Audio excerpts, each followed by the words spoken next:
It's now my privilege to call upon our speaker for today, who should be known to pretty much everybody here, Colonel of the Regiment of the RCI, who commanded Roto 0, and he will speak to us on some of his experiences. Peter Devlin.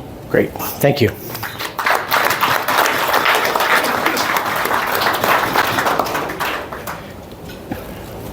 General Habibi, honored head table, honored guests, thanks for being here. I am super privileged to be surrounded by all of you this afternoon. And for me, the best part is just that, to be surrounded by all of you. I look at you, I admire your wisdom and your experiences and your leadership skill, and I'm quite humbled to be here. So thank you very much for the opportunity. It's absolutely wonderful. Here's my plan this afternoon, if it's okay with all of you. I'd like to tell you a little bit about me. I'd like to tell you about the deployments that I had the privilege of being involved in, including the one that Jordy mentioned, being Roto 0 in KMNB in 2003.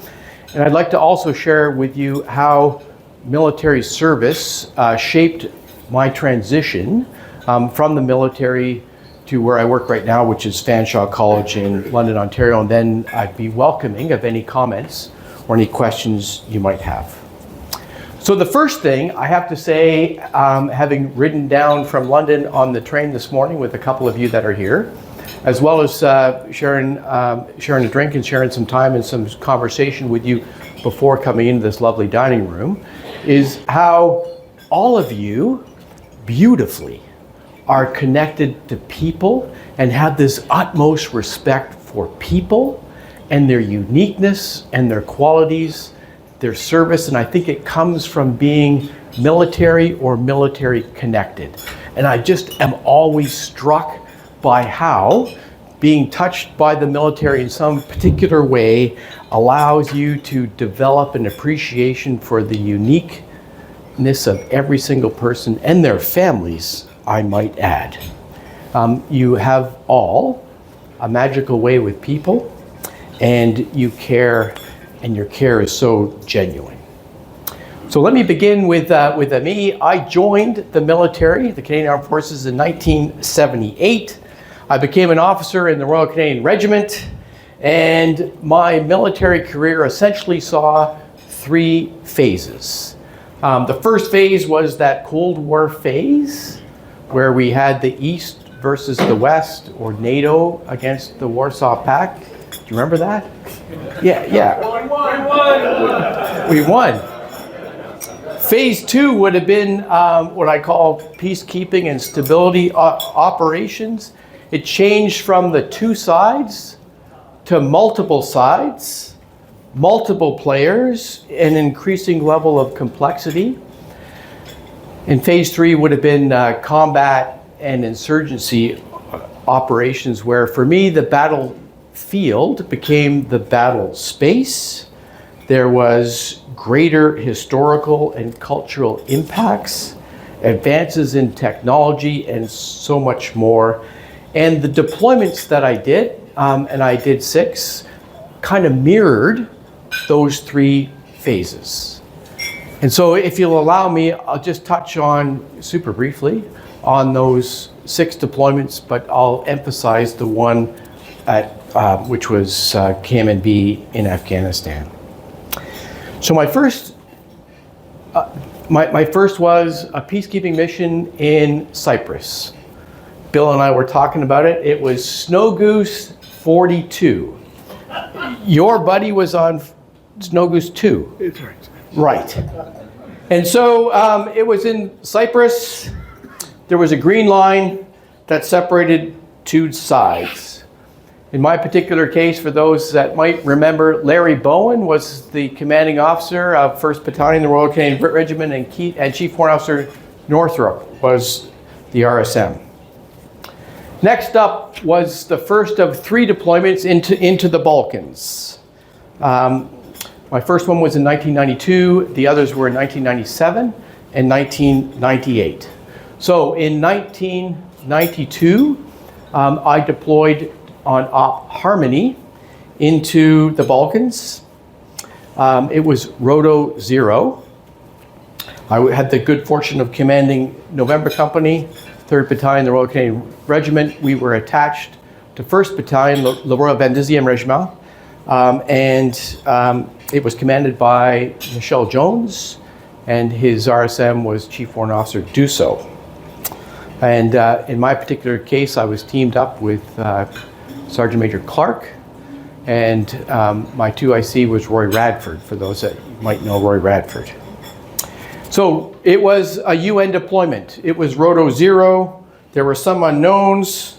There were fewer to zero rules, which is pretty cool. There was more space for initiative. I think it's important to note that. And I found that being Roto 0, you commanded respect, at least initially.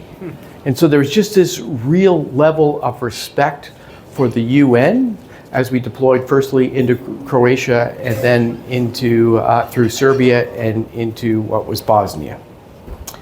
It's the first time that that I felt hatred, and it was the first time that I was impacted by death.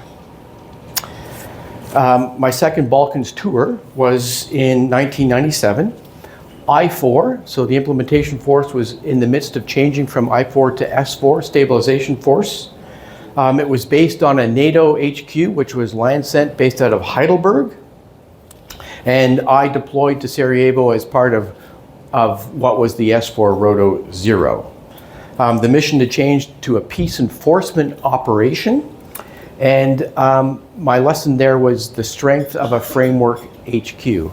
So because it was a formed headquarters based on Landsent, as we deployed into Sarajevo, there was a great deal of understanding of SOPs and procedures, and the team had been formed and I was only an augmentee. The third Balkan tour was in 1998. I deployed to Bosnia, commanding 1st Battalion, the Royal Canadian Regiment Battle Group. Was teamed up with Chief Warrant Officer Bobby Hodgson, and the DCO was Greg McCallum. We did proudly did our bit over that period of time. It was not a Roto 0. My fifth deployment was to Kabul, Afghanistan. It was Roto 0. It was 2003. I was teamed up with Chief Warrant Officer Wayne Ford, a combat engineer, an incredible soldier. The G3 was Carl Michaud, combat engineer. The G4 was an EME officer by the name of Craig Moore, and I had the great experiences of working with Carl McQuillan, Kevin Cotton, Bruce Ewing. And I will return in a moment to 2003. My final deployment was a long one. I deployed in November 2006 and came back in March of 2008. It was Operation Enduring Freedom. It was in Iraq. I was on exchange with the US and was caught up in their US surge into Iraq and had the benefit of spending 18 months there. And the force commanders, for those that read, and I know you all know, were Generals Casey and General Petraeus, and the operational commander, the Corps commander, 3 U.S. Corps, which I was attached to, was Lieutenant General Odierno. And it was a combat insurgency operation. So Peter Devlin deployed for 49 months of his career and learned a lot on every single one of those deployments. So allow me to return to 2003. Kabul Multinational Brigade, Roto 0. Our road to high readiness and our training happened in Petawawa and in Wainwright. And it was essentially all parts of 2 Brigade that were part of that deployment to Kabul. So that included the HQ, the SIG Squadron. Our maneuver unit was 3rd Battalion, the Royal Canadian Regiment. It was commanded by Don Denny. The RSM was Chief Warrant Officer Bradley. It had a 1st Battalion mechanized company attached to it, and as well a whole bunch of augmentees from 1RCR. There was an RCD Recce Squadron and elements from 2 RCHA, 2 CER, 2 MP Platoon, and the National Support element was based on 2 Service Battalion, commanded by Chris Thurrett. We trained in the spring and summer of 2003 before we deployed in July of 2003 and came back in January 2004. There were a bunch of firsts as part of that Roto Zero thing. It was the first NATO out of area operation. And so the North Atlantic Council had authorized NATO to assume leadership of multinational operations that weren't initiated as part of a NATO operation.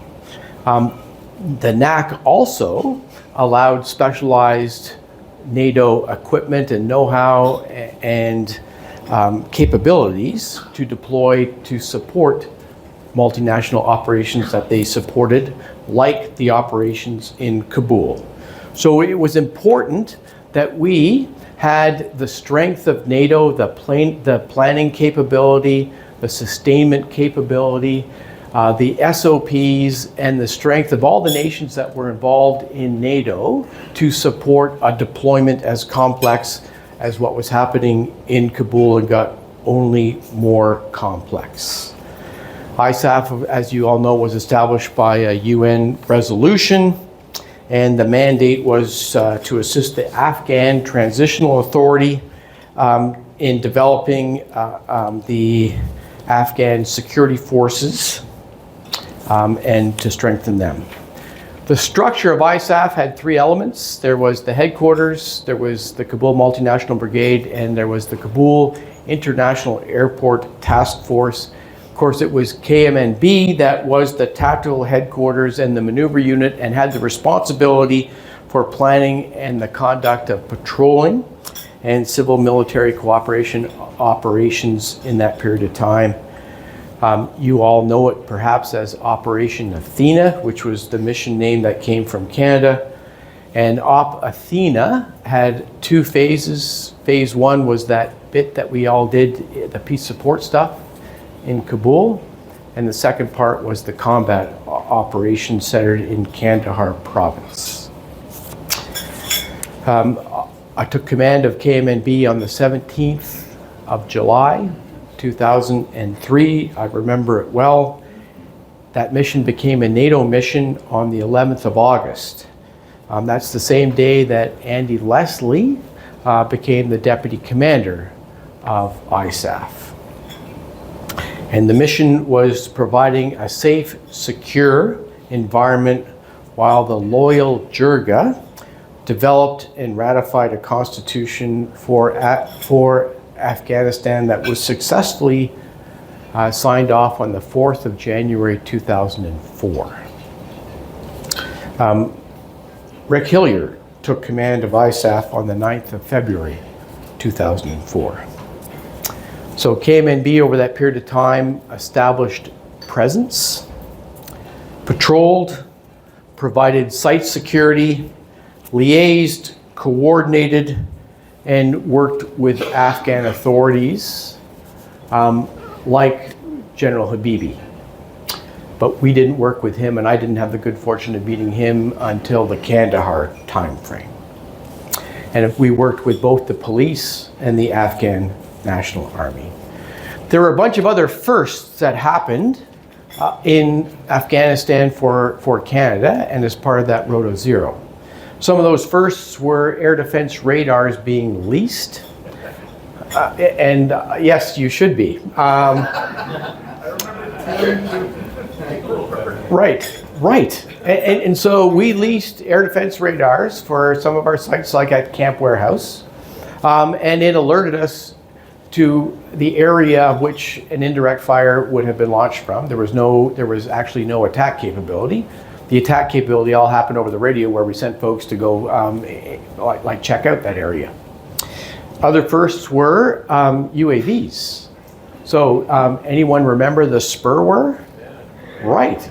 So the Spurwer, that was this honking big UAV that we thought we were going to recover after it crashed multiple times. Like people like it's exactly what's happening, but necessary firsts to be able to see what's happening in conflicts today. And so another first that happened at Roto Zero KMNB, to which some of you were part of, but Canadian soldiers led the way. An evolving enemy. And so the bad guys changed, they evolved, and they reacted with greater speed than I had experienced before 2003. And casualties that were physical, casualties that were emotional, and in my particular case, the first casualties that were killed in action. And the importance of lessons learned.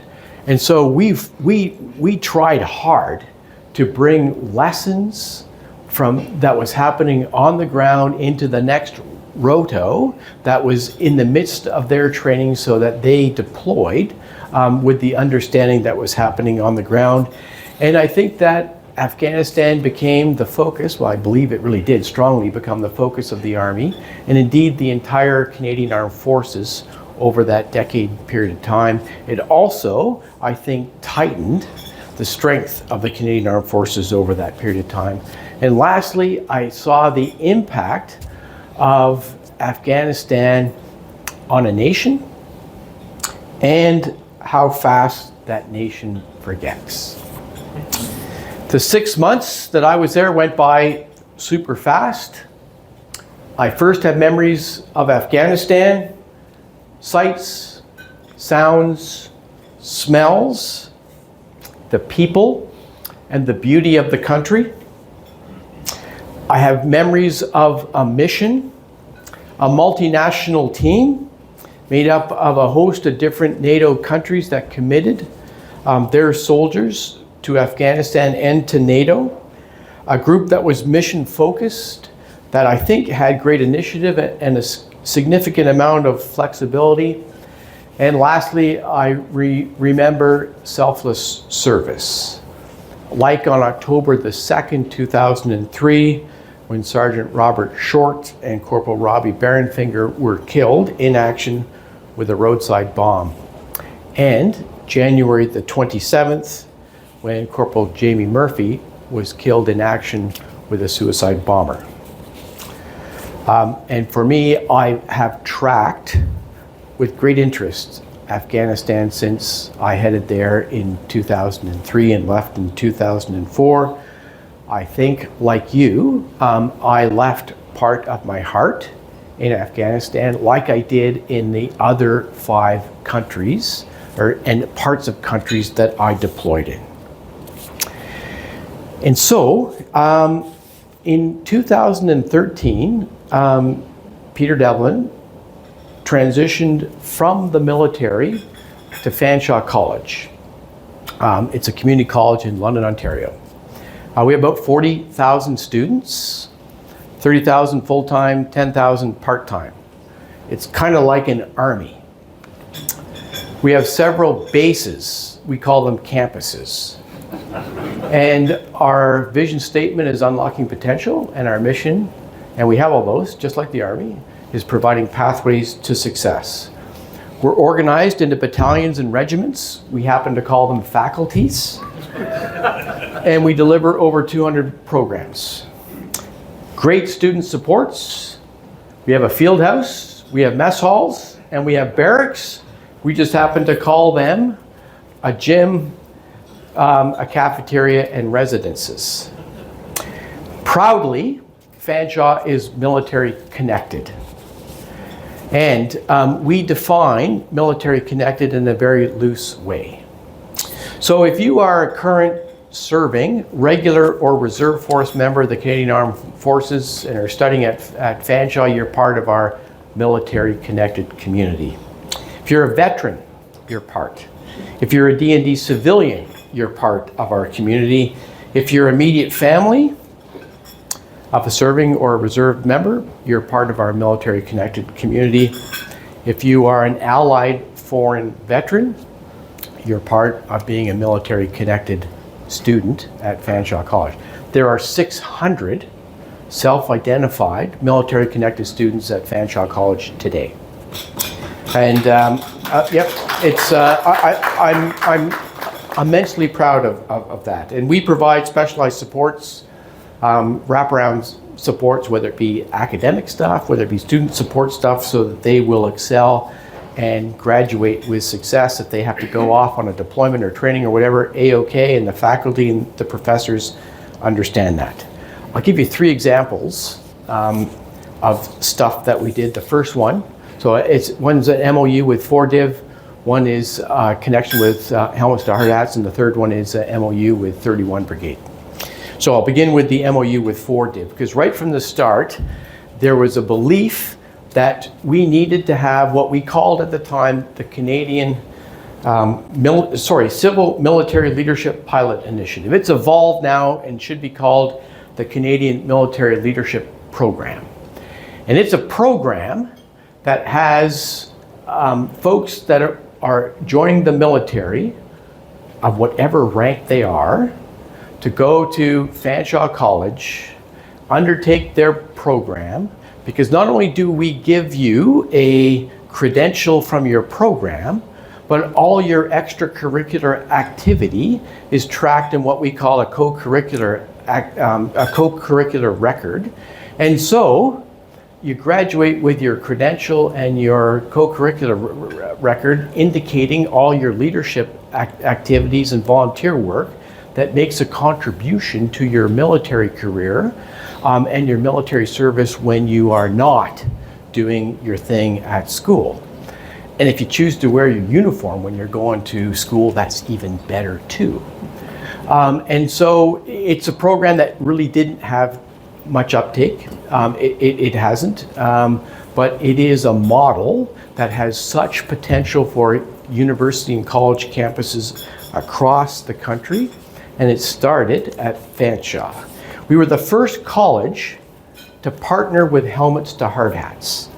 And as you know, the trades are critical. And if anyone's interested in a trade, we will bend over backwards to provide them with apprenticeship support and apprenticeship opportunities for them to go through the trades programs to be able to get their qualification, whether it be Red Seal or whatever they're after. And our partnership and our relationship with the Helmets to Hard Hats is absolutely remarkable, and another thing that I would be proud of. The third thing, I could tell you a whole bunch more, but I've limited it to 3, is in September last year we signed an MOU with 31 Brigade. And fortunately for me, Colonel Chris Brown was the commander of 31 Brigade, and he gave less of a poop about legal review and all that other kind of crap that needs to happen with the signing of an MOU. But this MOU then, it allows soldiers that enroll in 31 Brigade, any of their units that are taking a program at Fanshawe that has a co-op element to it, to take that co-op element guaranteed inside 31 Brigade. So they go to school at the college. When their term is over, at whatever time of the year it's over, so if you're into the 3-semester model, whatever semester they are going to do their co-op, they have opportunities inside 31 Brigade to be able to complete their co-ops, guaranteed work, guaranteed pay. They're part of 31, proud members of 31 Brigade. And right now, the 3 programs, or the 3 trades that would be open would be HR administration, financial services administration, and material management technician. I just call them HR guys, finance guys, and mat techs, right? It's amazing, and I would be super proud of that. Touched by my service in your country, General Habibi, to be able to reinforce things that should be happening in Canadian society across the country. Let me just finish up here. Militaries, folks, that are connected in any way, you all are magnificently powerful leaders that I didn't fully get until I got out of the military and started working somewhere else. You understand the situation strategically, operationally, or tactically like no one else does. You accept responsibility like no one else does. You communicate with grace and with skill, including intent, and you have the rare ability to motivate and inspire those that are part of your gang. Those that are connected to the military have a rare ability to make decisions, tough ones. They look at data as well as what's ticking in their heart, and they make decisions, hard ones, often tied to people. And you are gifted at building teams while executing the mission with such a level of precision and success. And so the last thing that I will say to you before I'm happy to take any comments you might have is this beautiful flag turns 60 in 8 days from today. Right, February the 15th, 60 years ago, we as a nation adopted that flag, and many of you have fought under that flag. So you wore it, you waved it, you raised it, and you stood on guard for it. And so as you reflect on Canada, maybe 8 days from now, and celebrate that great flag, I just ask you to give thought to the contributions that you all have made serving under that flag to make Canada stronger, whether it's on a deployment, whether it's your service to the military or your connectedness to the military. You have made Canada strong and free. Thanks very much for the opportunity to share a few thoughts.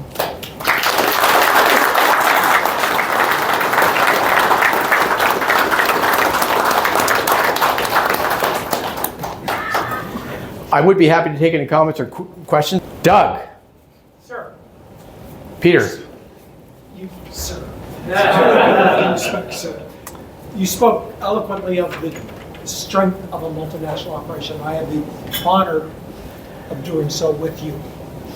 I'd be interested to know in your observations on the challenges of a multinational operation, such as national caveats and operating within those limitations, and the challenges you found as a commander in herding the cats. Sure. Thanks, Doug. Great question. There are some challenges with that. I'll give you an example. So a Roto Zero example. So General Leslie calls me up late one afternoon and says, hey, we have intel that there's going to be an overthrow of the government tomorrow morning. Do you remember that? I was there. Yeah. Yes. I was on the phone calling the lab coat for deployment. Right. So he calls me in and he goes, hey, this is what's happening. You need to secure the palace and the area. Yeah, so we're all about Mr. Karzai at that particular time, and so we are like there's this defensive plan that's happening. So it's like we have like 12 hours to make this happen, and so this is when you talk about intent. You talk about orders, and you talk about orders that go out before as sold. I forget all of the terminology now. And we gave orders, I think, at 1 or 2 in the morning.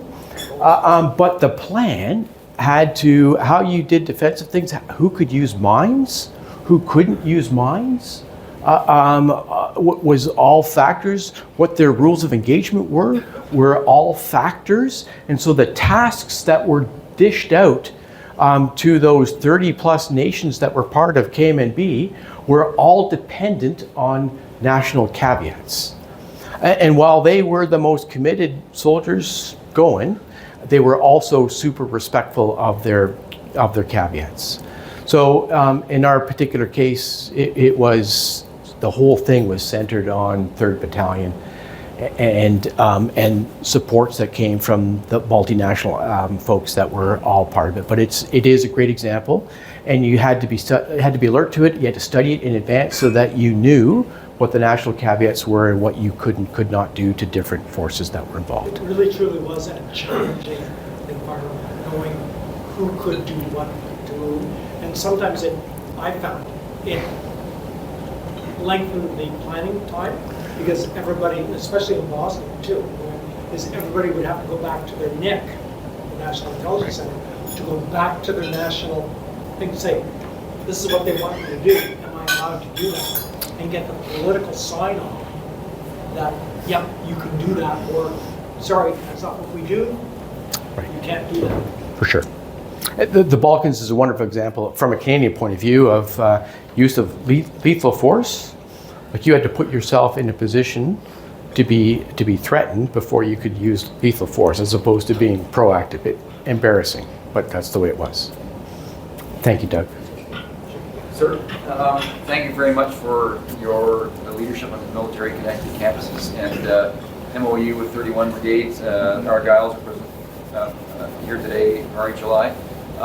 Just wondering, uptake amongst other campuses across Canada, are you confident that's occurring and will continue to occur? So, yes. So there are 5 other colleges in Ontario that have signed up to be military connected.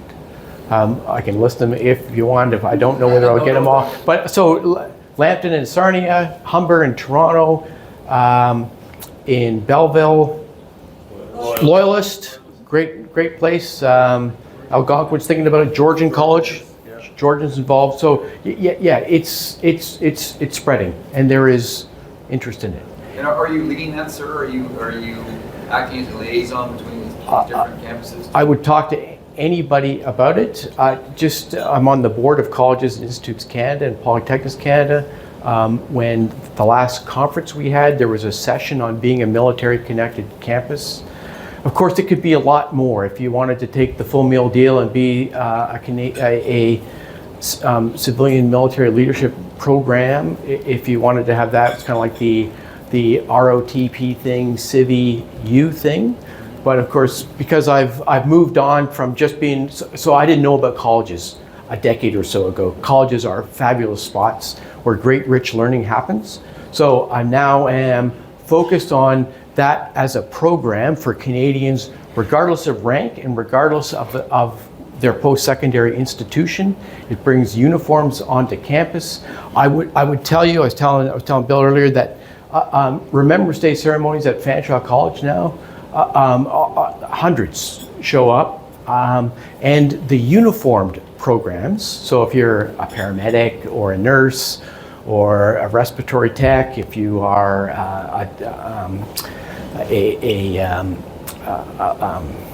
anything wearing a uniform in particular, they show up by the class load to be able to pay respect on November the 11th. It's really amazing, and it's really cool. Thanks to you. John. Peter, sir. We know now the success you've had at Fanshawe. I'm from London. We can see that in the news and what's going on and everything. And we know that people have adapted to it. But can you talk about the first, as you said just a minute ago, you didn't know anything about community colleges. That first year or two when you brought your military experience and leadership into the community college, how were you received by the leadership there? Thanks, John. So John and I actually first time Royal Canadian Regiment when Platoon commanders. Platoon commanders, and there were others like Kevin Doyle, a gunner who was platoon commander in 1 RCR back then. So people were a little bit apprehensive, is probably the right word, when an Army guy was coming to an academic place, worried about being formed up for morning parades, that the residences would be transformed into barracks with morning inspections and all that kind of stuff. Far from being true. And so once once they understood, I was a guy that would quickly learn about the passion of the college sector and the strength of post-secondary learning, and was just focused on students, like you're all focused on soldiers, sailors, airmen and women. It didn't take long for them, John, to understand that we were all had the same mission, pathways to success for students and meeting labor market needs. There's two parts to college mission statement, and that being military connected provided opportunities for students that they wouldn't otherwise have if they weren't military connected. And all the other fear that I had that people would have concerns about the military and about the structure and social freedoms and things like that, it was not true at all. They embraced it, they loved it, and they want more. And that's why we continue to have conversations about how to grow and extend military connectedness. But it all goes back to being part of the military and going on deployments where you see different parts of the world and you learn and you grow, like most of us grew and learned as a result of being welcomed by General Habibi and the Afghan people into Afghanistan. Thanks. Yes, sir. Sir, so you're feeding the labor force with, new brains, new workforce. Are you actually not monopolizing, but exploiting the fact that you can also do that for the Canadian Forces with the NCM SET program? Do you offer programs through NCM SET? We are very much involved in that particular program as well. So there's a whole bunch of opportunities, and that's another great program. And that's why I'm an ROTP guy. So when I told you I joined in '78, it was with the ROTP program. That's all I knew until I went, wow. Regardless of your rank, there's such a richness there. And so I am now, I don't care what rank. I don't care about what program. I don't care whether it's a degree or it's a 2-year diploma. By the way, Fanshawe offers everything from a 2-year diploma, 3-year advanced diploma, and also degrees. But so I don't care about any of that shit now. I am just saying that there's a great opportunity for someone connected to the military, whether they have joined. And I think that we could also provide training, a base level of training, say as a cook, as an example. So we train an industrial cook, and the cook then has no idea how to work on a field truck or in the field, but that's what the military does. And so I just think that there's just so much opportunity there. Again, all courtesy of being in the military, training to deploy and represent Canada. Thank you, sir. Thanks for highlighting that program. Thanks, Jordy. I'd now like to call on Mr. Bill Hines, President, to thank Peter for his remarks. I have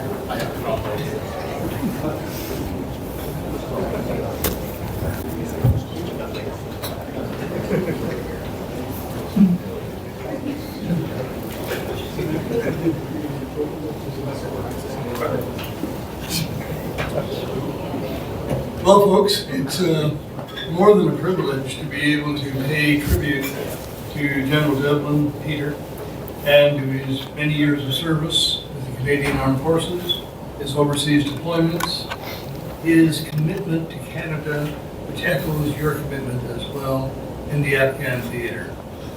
I truly wish more Canadians could hear your stories and understand what the armed forces mean to this country, especially in the times we have today. We only have to read the paper to realize that some people in the States think of us as the 51st state, which we are far from ever becoming. But, we need to understand and to appreciate what you all mean to us going forward and how we can support you whenever we can do that. I know in the case of Peter that you honor us with your presence today.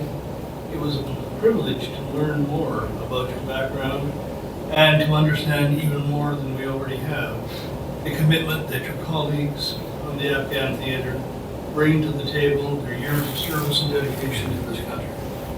Peter, I have a small token of the RCMI's appreciation for you. I'll ask you to come forward to accept it.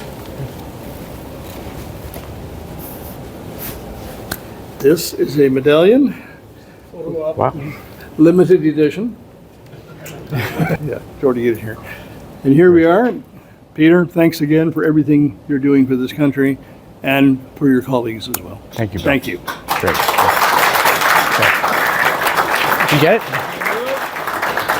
Here we go. This has been another in our series of webcasts produced by the Royal Canadian Military Institute in Toronto as a public educational service. You can find news of upcoming events and links to our webcast archives at www.rcmi.org.